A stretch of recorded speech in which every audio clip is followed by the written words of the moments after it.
O'zbekistonda mafiya bormi? O'zbekistonda katta xalqaro farm mafiyasini bo'lagi bor.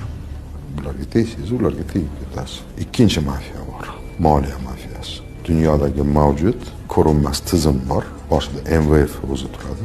O'sha davlatlarning ichida shunday moliyachilar bor va shunday pozitsiyada o'tirishibdi.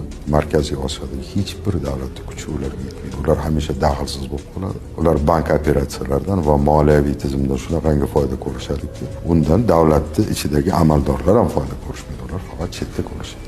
Sababi nima? Sababi yana o'sha odam. Biz o'zimiz yaratmagan hech bir narsani egasi bo'lamiz. Uchinchi bitta mafiya bor. Bu anovlardan ko'ra ancha dahshatliroq mafiya. Fikr mafiyasi. O'zbekistonda ichida bir nechta mafkuraviy mafiyalar bor. Bittasi qanchalik g'alati tuyulmasa, Xitoy fikr mafiyasi bor. Ikkinchisi Eron fikr mafiyasi bor va G'arb mafiyasi. Va ularga qarshi turgan davlatni o'zini bir kuchi bor xolos. Qanchalik kurashishyapti, unisini bilmayman. Kurasha olishyapti, g'olib bo'lishyapti. Xalqning ongidagi mafiya, gangsterlar, qurollar, ko'chalar, bular semishga po'choq bu mafiyalar. Bular o'shalarni ishlatadigan instrument xolos.